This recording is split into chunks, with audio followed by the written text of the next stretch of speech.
My name is Mashaun D. Simon. Who am I? It's kind of complicated, but not quite so complicated. I identify as a preacher. I identify as a teacher. I identify as a scholar. I identify as a black man. I identify as a same gender loving black man.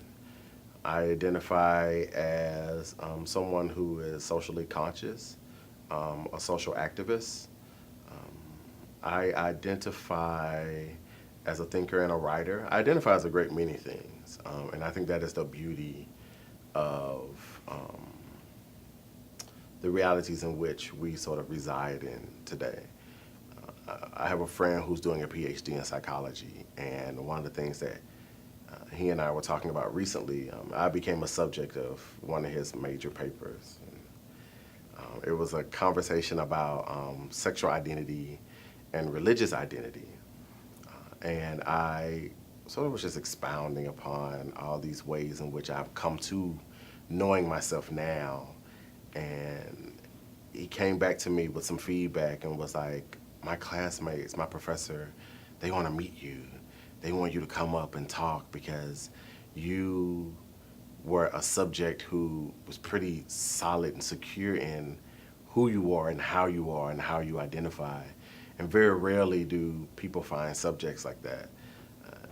And I don't say that to brag, but it was just interesting to hear that perspective being presented to me because I've done a lot of work on being consciously aware of who I am and where I fit and how I identify. And so I am a great many things. I am probably a textbook definition of what intersectionality truly is. So, what does it mean for me to be a same gender loving black man in 2017? I don't know if I have an answer for that.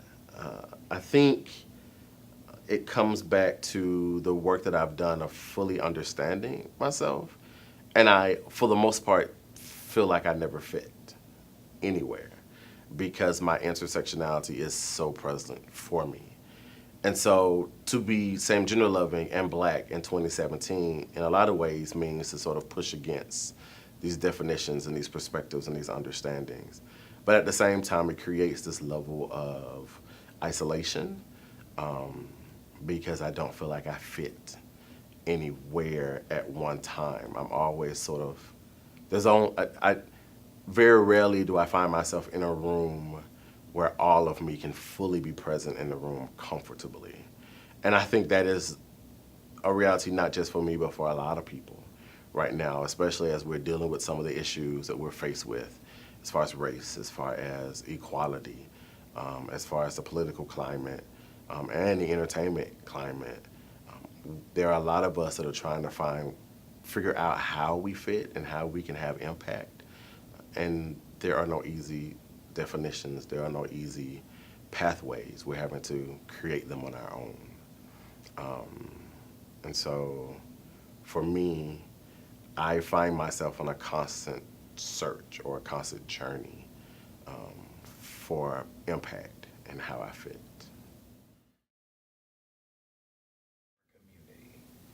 I have been thinking really hard about this question, countering narratives, because I'm also a writer. And one of the things that I enjoy the most in the Bible are the Old Testament narratives. I look at them as campfire stories in a lot of ways. And so I'm driven by this storytelling component of how we've come to be. And so I've been thinking, like, first off, what are the narratives that are prevalent today? And there's a part of me that feels disconnected to those narratives. So if you had asked me this question when I was maybe in my 20s, those responses would have been that black gay men do not know how to be monogamous, or black gay men are just sexual beings, or all black gay men are selfish, or all black gay men are vain and only concerned about how they look and how they dress and being gym rats. But since that time, I've come to know so many black gay men who are very diverse in their perspectives and their being. I know many black gay men who have been in relationships for 18, 19, 20 years. I know black gay men who are proud of being larger than average. I know black gay men who, while I may consider it slightly odd, are very asexual, and are very comfortable with not having sex, not engaging in all of that. And so those are my narratives now. Those are the things that that are so prevalent in my life. And so I don't know if those are the same narratives today as they were then.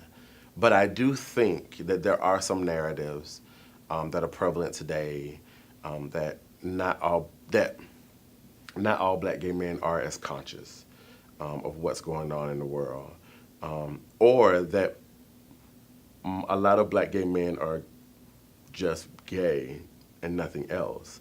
And I'm like, no, there are some black gay men who are very conscious about what's going on in the world. They identify in a lot of the same ways that I identify. They don't just stick in their one identity of being gay or same gender loving.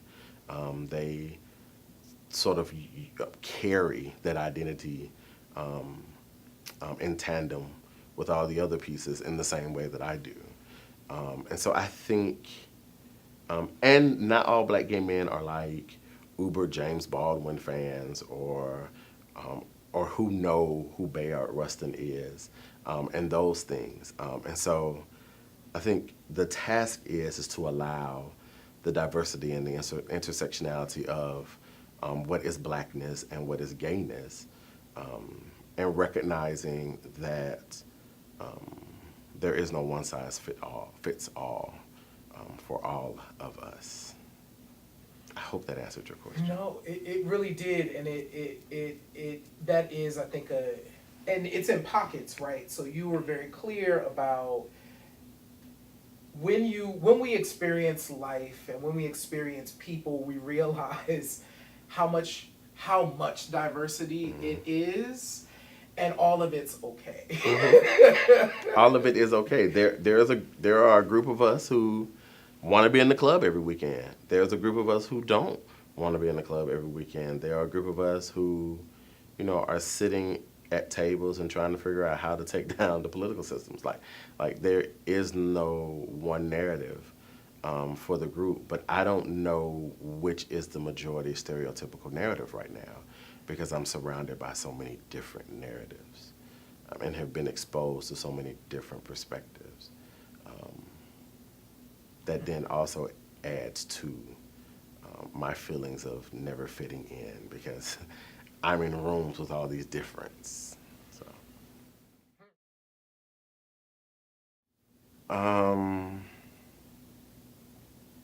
what brings me joy? It depends upon what's going on in my life at the time. So having revelations brings me joy. Getting an idea and then seeing that idea come to fruition brings me joy. Seeing my loved ones happy and smiling, and at peace brings me joy. But also sometimes just sitting around the house watching an old rerun of a favorite TV show and nothing but a t-shirt and some boxer shorts or some basketball shorts brings me joy. Getting unexpected mail brings me joy. I don't know, there are these moments, it's like the kid in me will go to the mailbox and be like, oh my gosh, what's this? What's this package? I wasn't expecting this. And just being so excited about it. So in those moments bring me joy.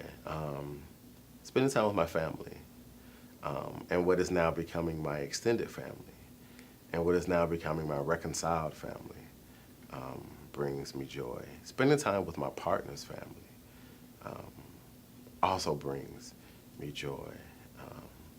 Hanging out with those crazy Mississippians, because they crazy and they loud and they country. But I enjoy spending time with them. So those are some of the things that bring me joy.